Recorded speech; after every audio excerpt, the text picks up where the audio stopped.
Good evening and welcome back to Checkpoint. So yesterday, the 1st of September, that 16% value-added tax on all petroleum products came into effect. This despite attempts by members of the National Assembly last week passing amendments on the finance bill to yet again, for the third time, push implementation of this particular legislation. And many have called them out for being pretentious with their agenda, keep pushing and postponing a problem instead of dealing with it. So I want to talk a little bit more about that. And joining me in studio is David Ndii, who is an economist. Thank you, sir, for making time for Checkpoint. Okay. We've heard a lot about this. I'm sure you have, and tracked also the conversation on social media. The 16% value-added tax on petroleum products, in your view, what's the implication of this? Is it only, as we've seen some people narrow it down to just those driving and matatu, or does it have a ripple, further reaching effect? It does have a bigger effect because everybody uses transport. So what you see is an attempt by government to tax, actually, to widen the tax net. Because, you know, a big chunk of our economy is what you might call semi-formal. So if you want to, in their view, to raise more revenue, then you need to tax things which catch everyone. And because everyone uses transport, this is a product. It's also a tax which is easy to collect because you only have a few petroleum dealers, and therefore it's an easy tax to administer. But obviously, I think whether you are able to raise more revenue on it is questionable, actually, because you see, people's incomes haven't changed. Okay, so if my budget for transport goes up, my budget for something else goes down. And the budget of that thing which goes down was also being taxed. Okay? Yeah.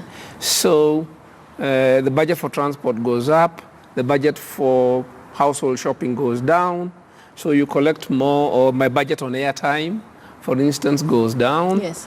So there is no certainty that you actually the net effect is that you're going to raise more revenue. Yeah, it may stay stagnant because the government says they need, and we're seeing some of those changes, and what Kenyans will have to dig deeper into their pockets to be able to get diesel, super, or kerosene. The government has a deficit. They need to raise revenue. So in your view, what is it that should be considered? How can they do it? You know, Sophie, this is the consequence of living beyond its means. The government has been living beyond its means for several years. In fact, this government has been spending 40% more than its income for all of its first term. You know, for 5 years, you're spending 40% more of your income. So it has actually reached to a point where that borrowing is unsustainable. Yeah. So the pressure to reduce the deficit and to do what is now being called fiscal consolidation or austerity is coming from its creditors. Like? Mostly from the markets.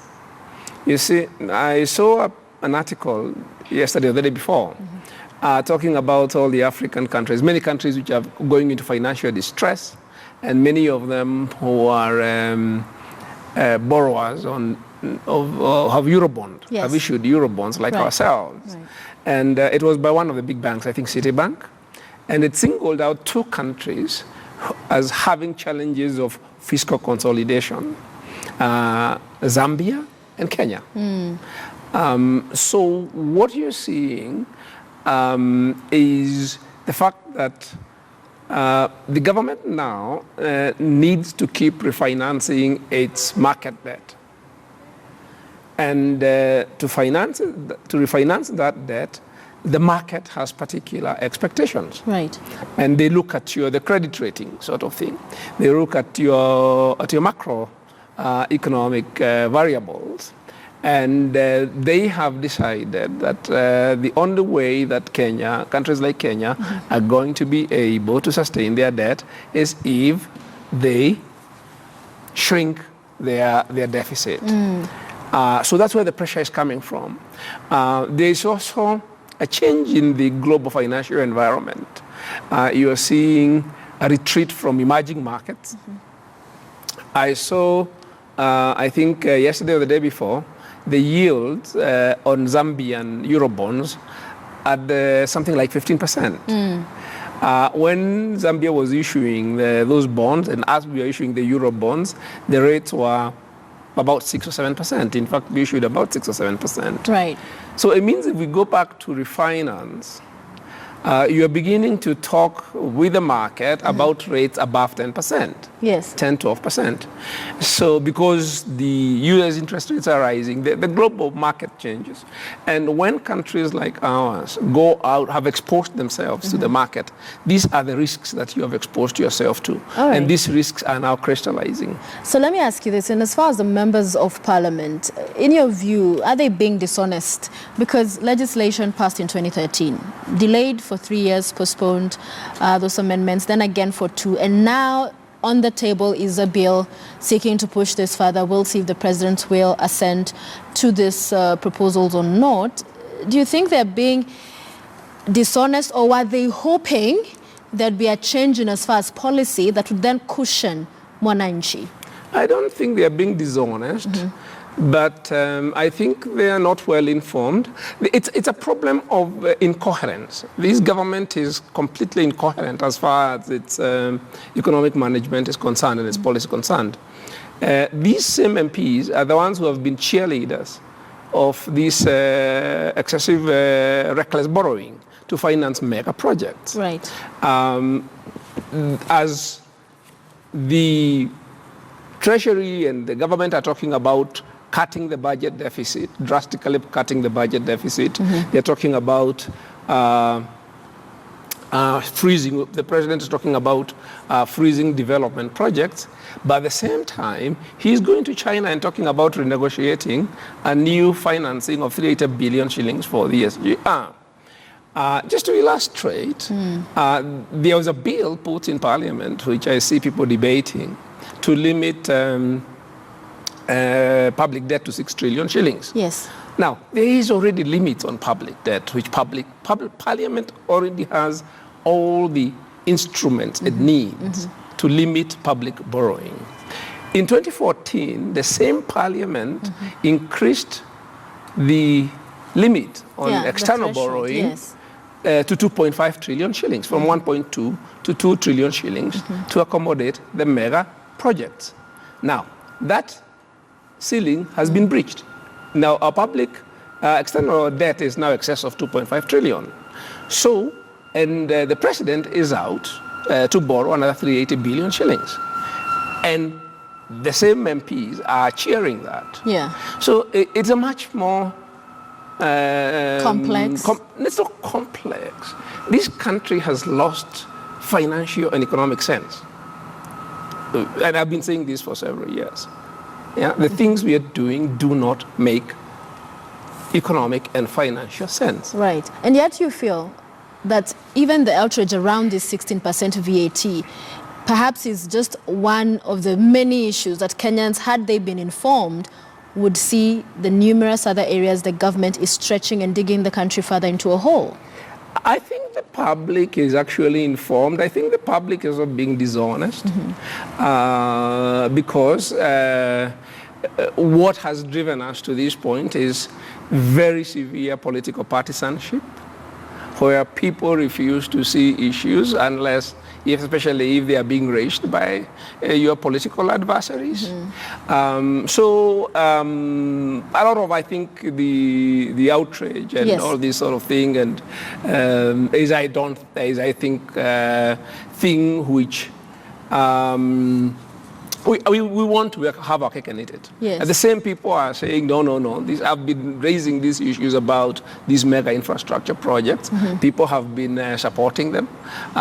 So they cannot turn around and say that there are no consequences. So we have gotten to this culture of doing things without consequences, political consequences. Yeah. But unfortunately, economic things have consequences. The laws of economics will always come back to bite you.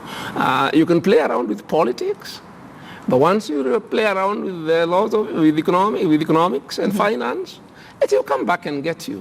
So do you think the president should assent to this bill by parliamentarians seeking to further postpone, or do you, in your view, think it should be a move to do away with this law altogether? I think that's a minor issue. The reason But the why pain is being felt by Kenyans. Kenyans are going to feel a lot of pain. They haven't felt anything yet. The fundamental problem is one of market credibility. Okay? This year, the cost of servicing the debt is 870 billion shillings. Okay? 400 billion of interest, 470 billion shillings of principal repayments. The revenue at best case scenario is 1.4 trillion, but more realistically something around 1.3 trillion. Now, if you're paying interest 400 billion, your salaries are close to 500 billion, pensions is something like 100 billion, that's already 1 trillion shillings, okay, on headline recurrent budget items. Correct. You then have obligation of the county's equitable share of 300 billion. That means if you pay the counties the equitable share, your revenue is finished. You cannot finance the national government recurrent expenditure. If you finance government recurrent expenditure, you cannot finance the counties. So what you're likely to do is split between the two, and none of them gets enough money to operate. Okay? Yeah. Alternately, and this is likely to happen, is that this year we might see ourselves borrowing for recurrent spending. Wow. And that means that is if you freeze development expenditure. So the government is in much more serious financial trouble than the issue of this fuel tax. So this 70 billion that the government is seeking to raise, you don't think it will be significant in... I don't think they will raise. I don't think they will raise more than 20-30 billion shillings from this best case scenario, because you see, as I said, one, there are several things which are going to happen. One, once you raise the price, the consumption will go down. Okay, so the amount you're able to collect also goes down. Two, as I said, some of this money is going to come from other budgets. So VAT on other things is also going to go down. The other thing is that in VAT, because this fuel is now VATable, these companies can now claim input VAT. So there is also sort of money they're going to get back input VAT they were not getting back before. Right. Now, the trouble is, you see, you've shifted the tax to something which everybody must use. Okay? Once you shift that tax to something everybody must use, therefore everybody must pay, you are making it much more compulsive. Yes. The businesses which are going to lose are the businesses of the things which are not absolute necessities. Okay? Now, those businesses employ people. Those people have bank loans. So it's likely to have, yeah. So even if you have an austerity program, if you have to do fiscal consolidation, the revenue side of the budget is not what is going to do it for you. So if you are a CS Treasury today, you're seeking to raise money... I would not be CS Treasury, so let's not speak hypothetical things here. Okay, but if you're given the scenario Kenya finds itself in, where would you look to raise money to fund your budget? You can't raise your money. You cannot fund your budget now. That's the point. But which areas would you tax? There's nothing else you can tax. The rich? You cannot tax There's nothing, this idea that rich people, you can go out there and tax, there isn't. The tax yield on this economy as it is probably at its maximum, more or less. So there's no legroom at all? There's no legroom for taxation, for more revenue, for raising revenue, very little. So we are doomed? And you have to, expenditure will have to do the adjusting. Okay, so most of it will have to be expenditure which will do the adjusting. And yet we have not seen that kind of political will. On both sides, no. So that's why I said it's incoherent. Nobody has a plan. But at any rate, once you get yourself into debt distress, there is no silver bullet. Okay, there's no technical fix. Magic. There's no technical fix. Okay? So the idea that you're just going to go out and catch some money and then plug the hole, you cannot. It's a huge sort of structural imbalance that you're dealing with. We have seen the president visit the US. He met the UK Prime Minister here in Kenya. Now he's in China. This interest, some have described it as the second quote-unquote scramble for Africa. Do Kenyans, in your view, stand to benefit, or are we being drawn into those further scenarios that complicate our fiscal standing going forward? I don't think so. I mean, what you have is, you know, the countries you're looking at, particularly the UK. The UK is in political and economic flux because of Brexit. So what you have is a country which is stumbling from pillar to post, doesn't know where it's coming or going. Looking for, you know, things as an alternative. So I don't think that really an engagement with the UK is of any significance. Right. China's big BRI, whatever, the road and bridge, and it's a new Silk Road thing. Yes. It's also coming unstuck for various reasons, including the sort of reckless predatory finance that they have lent us. So I think on the international side, I don't see, as I said, there are no silver bullets. The Europe has been in economic crisis for quite a long time. It's not looking, it doesn't have a sense of direction as to where it should go. Yeah. We can't talk about the US, it's in a state of flux. I've never been impressed by China. I don't think China understands. There are two things China doesn't seem to understand. One is capitalism, and the other one is democracy. And it makes global decision based on its authoritarian sort of political model, and that's coming unstuck. Okay. So I actually do not see any of those things providing any sort of useful reprieve. Yeah, no. As we bring this to a close, talk to us a little on the state of Kenya's economy, so that we have a budget that we do not have enough funds, and so we are seeing moves like this 16% VAT to try and bridge that gap, and the burdening debt, and of course there's the wage bill that's enormous. So what's the state of Kenya's economy? How do you describe it at this point? You know, we've been here before. We are exactly about where we were in 1997-98, after the election, the last term of Moi, and a lot of political uncertainty, a lot of economic also mismanagement, and you saw the country go into economic decline right up to 2003, and actually it took until NAC and the economic recovery process happened. That's where we are. Sort of, I think it's a place we've been before. It's as a result, the thing is, what we have is a disconnect in society. You have a society whose self-perception economically and its actual reality are completely disconnected. Kenya is a very poor, fragile country economically.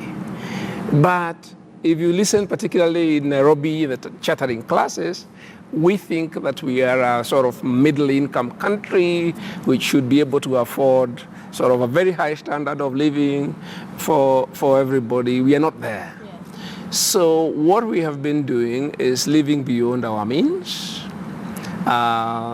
investing, borrowing money, squandering a lot of it, and investing the rest of it in things which are actually not going to give us an economic return. And now the chickens begin to come home to roost. So this is what we're experiencing. We are experiencing the consequences of several years. The entire first term of Jubilee government has actually been spent digging Kenya into an economic hole. Yeah. Once you do that, it takes quite a long time to dig yourself out. So it will take quite some time. Oh, it will take quite a while, yeah. It will be several years of trying to dig yourself out. And of course, it also exposes you to fairly big risks, especially risks of sort of financial meltdown that you see in other countries in this situation. Right. Many thanks, David Ndii, Economist. We appreciate your time with us here on Checkpoint, and thank you for staying with us. We're going to take a quick break. When we return, my colleague Robinson Okenya will be right up with the sports news, and before we wind up, I'll be looking at some of your comments throughout the show. Please stay with us.